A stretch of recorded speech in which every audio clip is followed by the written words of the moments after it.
Hey, everybody, welcome to Bible 365. This is Kathy Carter. I am hosting and I am bringing you Luke 24 today. So, this is the end of our Gospels before we move into the book of Acts. So, we're finishing up what Luke had to say. Today, my main focus is looking at our primary source. So, we're going to see this over and over again what it means to be the first to see this, right? Like the importance and the truth and the validity of our first source and then how that impacts our life. So, I want you to stick with me and I'll see you guys in a minute. Hey, welcome to Bible 365. I am your host, Kathy Carter, and this channel is here to kind of merge Bible living with Bible literacy. So, we are going to be using the New Testament this year in order to understand what it's like to live as a follower of Christ. I have a link below in the description that I have a download that will bring you to a chronological Bible reading of the New Testament. So, what I want you to do is read every day and join me and hopefully some friends as we talk about what it means to live as a kingdom builder. Let's get started. Hey, and welcome to Bible 365. I'm your host, Kathy Carter, and I'm bringing you Luke 24. Today is the end of the Gospels, so it's the end of the book of Luke. And so where we have been so far, because I'd like to give you a little bit of that background, where we've been so far is we saw all through Jesus's ministry. We saw all of the miracles he did. He spread the word. He let everybody know that he was a prophet. He let everybody know that he was the Son of God. He let everybody know that he was God. And at this point, he had been arrested. He had been tried. He had been come up innocent, essentially. And then he was crucified anyway. He dragged his cross. And then for 3 days, he has been in the tomb. Let me rephrase that. On the third day, we see that he rises again, because it actually wasn't the full, like it wasn't a full 3 days, which is what we find. It is on the third day he rises. He went down on a Friday. He rose again on a Sunday. So this is what we're going to kind of come to today in Luke 24. So let's get started right away. And it says, on that first day of the week, which would have been a Sunday, so the Sabbath was on Saturday, and Sunday was considered the first day of the week. At early dawn, they came to the tomb bringing the spices which they had prepared. And so just a little bit of background. What we do find is this is some of the women. And so some of them that they note, if you want to, if you have read this, which I really hope that you have, if you want to, I would recommend to read the end of each of the Gospels, because each one, I don't want to say has a little bit different. What they do is they have slightly different information. So we find out a little bit more in each gospel, maybe a little bit more people who were there, a little bit more of what happened, right? Everyone shows it, shows a different piece of the picture. So when I say it's different, it's not that it is different information. It's just different perspectives and different pieces of the picture, which puts that whole picture together as a whole. And so what we do find is we find that Joanna is there, Mary Magdalene, and Mary, the mother of James. And so these are at the least of the three women that come to the tomb. Now, here's what we know. We know that he was crucified. We know that he died, right? Like he was crucified on the cross. People saw him. The women all saw it. Like the women, these women that are here and that have prepared the spices all saw it. They were witnesses to his death, watched him die. And then, as to custom, they prepared all of these spices and stuff to put on his body afterwards. But this was on the day before the Sabbath, and so they had to rest on the Sabbath. They weren't allowed to do this work on the Sabbath. So what they saw is that the prophet, the teacher, the man that they loved died, right? That they saw as the Messiah, the one to come, the one that kind of was like to save them, their savior, to bring them safe, Israel safety, has died. Devastating, right? And of course, Mary, one of his mother, this is a different Mary than that was there, but Mary, his mother, would have seen that as well. And so they would have all been like devastated and heartbroken. And then they would have prepared for his body afterwards. This was a Jewish custom, a thing that they all did.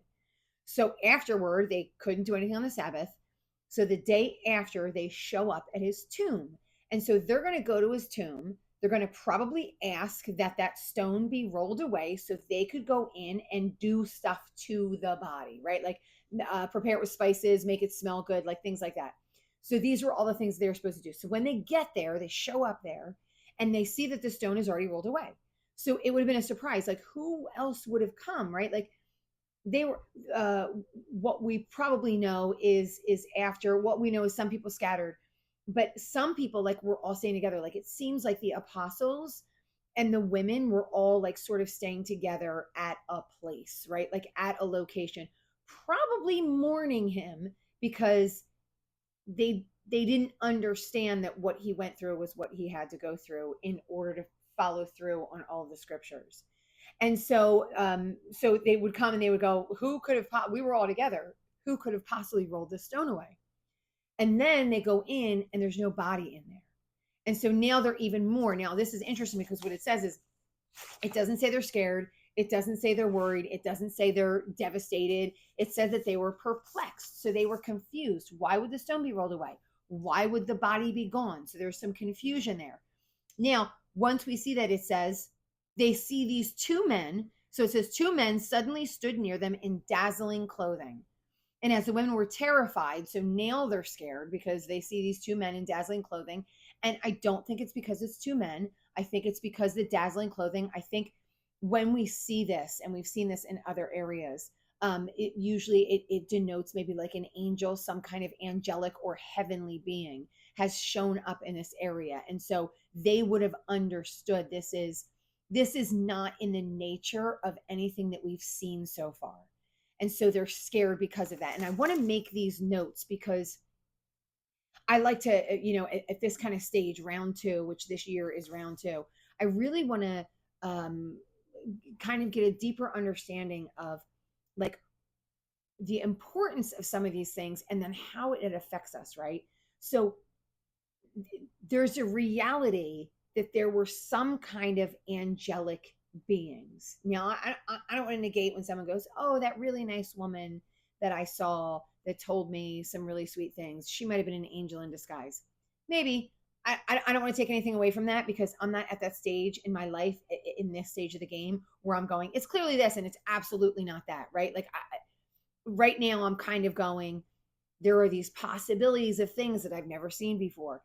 But when they're confronted with something that God wants them to know is clearly supernatural, most of them are scared. And so there's something to be said that a supernatural being is coming and visiting these people. And so there's utter terror because they're like, this is otherworldly. Like this is something, we're used to seeing in like horror movies and stuff like that. And, it's easy. We've been so like inundated with some of this stuff. Like most of us probably don't believe that any of this stuff really exists. And so this is a clear supernatural being, and that would have been shocking. And so I don't want to take away that what we have on this plane, there's something different, right, in the heavenly plane that the Lord is trying to show them at this time and that we need to be aware of. So they come there and they says, why do you seek the living one among the dead? So he's letting them know a certain thing. He's not here, but he's risen. Remember how he told you. So he's recalling to mind for them this idea of, remember he said this to you. So I just want to bring this idea up as well. So I'm in school and I'm not taking school. I work in a school, but as I work in a school, I work one-on-one with students that have emotional issues. And so I go into classrooms and I go into a lot of different classrooms. And every time I go into a classroom, I'm kind of excited because I'm learning all over again. I am no longer closed to any kind of learning. So 7th grade social studies is as interesting to me as these Bible studies are, right? Like there's maybe not as interesting, but there is something so fascinating about learning now about like history and stuff. Anyway, all that to say that the teacher in my room talked about primary source, right? The primary, because these kids don't really understand the importance of a primary source. And so she's teaching about Valley Forge, George Washington. And so she's reading these letters from what we would call a primary source. These letters are directly written by people who were at the event. So those who were at the event that happened, they were the primary, the first source. So what they have to say, right, is more true, probably is maybe the wrong word, but more trustworthy than what the history teacher has to teach you about it. The history teacher is using that primary source, but there's some whisper down the lane when your history teacher gets it, or let's say when the writer of the history book gets it. And then once the writer of the history book gets it, then the history teacher teaches it, learns it from someone, and that, right? Like, so we're like passing it down the lane. So, we have primary, and then we have secondary, tertiary, fourth, fifth, whatever. But this primary source is a really trustworthy source because they're the one that lived through it. And so this is what the angel, the angelic being, is saying to these women. Remember what was said to you. So now Luke is sharing as like secondary source what this primary source heard. Remember what was said to you. Remember when you were with Jesus and he said these things were going to happen, right? And now they have happened. And now this primary source, these women who heard this thing directly from the angel's mouth, were like, oh my gosh. And then they went and ran and told all of the apostles. But even better, Peter was like, I get it. You're this primary source, but I want to be a primary source. I'm going to go. Like, they didn't actually believe what the women were saying, which kind of shows you some things. And so Peter went and ran to the tomb to see for himself what they were saying true and trustworthy. And so he went to the source to go find out. And when he got to the source, he saw that the stone had been rolled away and he saw that the tomb was empty. So in that, like, he was kind of filled with joy and went back. And it said he went back to his home marveling about what had happened. So and then it says, and then behold, so now we're going to change stories because, well, sort of, we're going to go to these two guys. These two guys were with Jesus. They had been with Jesus. They had talked to Jesus. And now they're walking along the road and they're going to Emmaus. They're going to meet some of the other disciples, some of the other followers of Jesus. And as they're walking along the road, here comes Jesus. He is the resurrected Jesus, but he's shielding them a little bit, right? Like, so they don't know who he is. And he's like, hey, y'all, why so sad? What's the problem? And they're like, well, have you lived under a rock? We've been following this guy, Jesus, and now he's dead. And he said he wasn't going to be. And now here we are. And then weirdly enough, these women saw and said that he wasn't in the tomb where he was supposed to be. And now kind of like, we just don't really know what to do.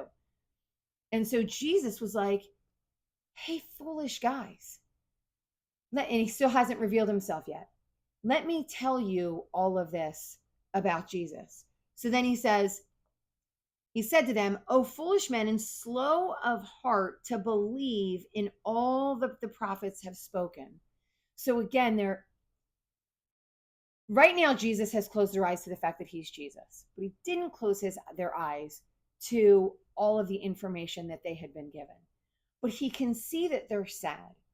And so I want to know, like kind of like these things for us about this understanding that we have, right? Like this understanding, again, like talking about this primary source, right? This understanding that we have, like they were there with him. They heard the things that he said. They just didn't know how to put the pieces together. They're obviously sad about what happened. They seem to have loved Jesus as they followed Jesus, but they were upset that maybe what was supposed to happen or what they thought was supposed to happen didn't happen. And so he says, let me tell you all of these things. So the first thing he does is he tells them all of how through Moses and all the prophets, all of where Jesus was in all of that. And this is just what I want to share with you because one of the things that I want to notice is he wants you to understand. He hid the fact that he was Jesus from them. He's going to reveal himself in a minute. So this is really important because he doesn't hide himself forever. He hid himself for a short period of time. And it was because he wanted to hear what it seems to be, at least.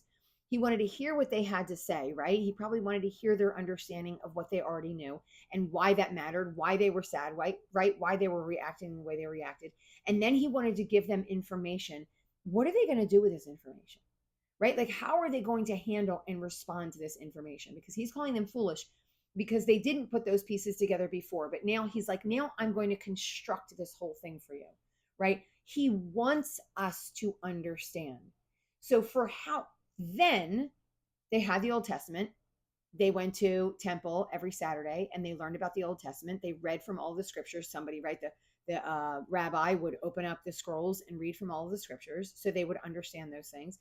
And they would do those things over and over and over again. And so they would have learned them. Now he's helping them just kind of reconstruct and put all the pieces together. He wants you to understand. He also wants you to desire to understand. He can't make you desire. Well, I'm sure he could, but he doesn't seem to. This doesn't seem to be his path, right? He doesn't force you to believe. He doesn't force you to desire to read your Bible. He doesn't force you to go out and spread the word. He doesn't force you to love him. He doesn't force you to do all of these things, but he listens, right? He desires to understand, and he is willing and able and out there giving you all the information that you need. And it seems like he gives you what you need at the time that you're desiring to hear it, right? So, like stage one, he has you follow, he heals, he listens. Stage two, he starts to give you some deeper information, right? So, at this point, he's going, this is where I have always been. Stage three, he reveals himself to them. And this is true in our lives as well. We never give up on reading our primary source, which is the Bible. You never give up on it. Don't give up on wanting to understand who Jesus is. So I'm sharing this because this is Lent season. And during Lent season, I didn't put anything off, but I added on. And I know I read the Bible already, and I love to read the Bible. But what I wanted to do is I wanted to promise myself really special and specific prayer time. And I don't do that well. I really have a struggle with it. And not that I can't, like my husband and I sit together and we pray together, and I pray at meals and all those kinds of things. But like quiet, private time, my brain doesn't know how to turn off and just kind of like focus like a laser beam, which is one of the funny things that my husband says. And I have a lot of trouble doing that. So my Lent edition was to pray through the Psalms. And so I'm just kind of randomly picking Psalms in order to do that. Okay. So I have been told since the very beginning, because I was at an evangelical church, you see Jesus in all the Old Testament. So when you go and you read the Old Testament, see Jesus in it, see Jesus in it, see Jesus in it. Well, I very clearly, when I did this read through last year, the chronological Bible reading last year, I didn't want to see Jesus in it. And I tried my hardest not to see Jesus in it because I wanted to see it as the nation of Israel was growing and changing in the Lord. I wanted to be that person that lived at that time. And so I couldn't see Jesus in it because I couldn't see what hadn't happened yet, right? So I specifically didn't want to do that. Well, I tell you this because I go back to, as I'm reading through the Psalms, I go and I read Psalm 129. And I don't even have it prepared because I wasn't necessarily sure I was going to talk about this, but I go and I read Psalm 129. And in Psalm 129, again, it was just something I opened to, and I was like, okay, I'm going to read and I'm going to meditate and pray on this Psalm. And like as clear as day, I was like, oh my gosh, this is Jesus. I'm going to read it. So I'm going to hopefully have it like right over here while I'm reading it. But I'm just going to very quickly read it. It says, many times they have persecuted me from my youth up. Let Israel now say, many times they have persecuted me from my youth up. Yet they have not prevailed against me. The plowers plowed upon my back. They lengthened their furrows. The Lord is righteous. He has cut into the cords of the wicked. May all who hate Zion be put to shame and turn backward. Let them be like grass upon the housetops, which withers before it grows up, with which the reaper does not fill his hand, or the binder of sheaves his bosom. Nor do they pass by, say the blessing, nor do those who pass by say, the blessing of the Lord be upon you. We bless you in the name of the Lord. And the reason I just wanted to read it really quickly is because like I see Jesus in every verse in that. Like it feels like he's telling you what's going to happen to him at the end of time, or not at the end of time, at the end of his life, right? He says he's been persecuted from his youth up, which we've seen, right? Herod tried to kill him as baby. He's been persecuted from his youth up. The furrows in his back, which is like furrows is these lines that happen, which we know that he was scourged. And then it says the cords will be cut. So he cut the evil when he died and rose again. And so just as I was looking at it, I thought, oh my gosh. Now, this took place this was written 1,000 years before Jesus was born, maybe 600 years before. But whatever it was hundreds and hundreds of years before Jesus was born. And so for whatever reason, at this time, the Lord just was like, hey, now you're going to see this, right? Like you're searching, you're listening, you're praying, you're loving on me. I hope that's what he's thinking. And so this just like it opened up in my eyes. So this is what Jesus does for you. All that to tell you, this is what Jesus does for you. He does not want to keep you in the dark. He does not desire to withhold things from you that you are actively seeking and searching for. So if you, and he says, if you are praying on him, if you're believing in him, if you are following him, these are the things that he is openly and lovingly giving to you. And so I want you to understand as you sit here, if you're listening to this, I want you to go to your primary source, right? I don't care if you listen to it, if you watch it on a TV, if you hear someone else speak it, but I don't want you to fall back on just what I have to say. I want you to seek the Lord in these things. He will give all of these things to you. He does not withhold anything from those who love him. So, and I just want to kind of finish this because we're following up, and then he comes to, so after he walks with these guys, he then comes to the table and he sits at the table with them, and then he shows himself to everyone at the table. And once he shows himself, and it's funny how he shows himself, he breaks bread, he blesses it, and he hands it out to everybody. So he's in communion with everybody who is in there, just like he was before he went to the cross, right? So he's feeding them and he's blessing them with the food, and then he shows himself, and then he goes away. And then this is the last thing I want to say, because it said, the Lord has really risen and appeared to Simon. And then he says, peace to you. And then he says to them, these are my words which I spoke to you while I was still with you, that all the things which are written about me in the law of Moses and the prophets and the Psalms must be fulfilled. So, like, these are the things I've told you. Now you know. Now you've seen all of these things. So everything that I did has now come true, right? Now you know. Primary source, right? Now you know all of these things that have come true. Now you have a job. So I prepared you. You have seen the fruition of it. And now you have a job to do. He says, you are witnesses of all these things. And behold, I'm sending forth the promise of my Father. So I've given you all these things. Now you're getting a gift. You're getting something else that's been promised to you. You're to stay in the city until you're clothed from on high. And then he goes to Bethany and he lifts up. And then after he leaves, they are all worshiping him with great joy. This comes to the end of Luke 24, guys. So we have finished the Gospel of Luke. Luke is going to continue writing. We're going to move directly into the book of Acts next time we get together on a video. So if this has been a blessing, I know it went a little bit long today, but if this has been a blessing to you, I want you to like, share, and subscribe to the channel. And then I want you to keep reading. Go right into the book of Acts, Acts 1. And I will see you guys next time.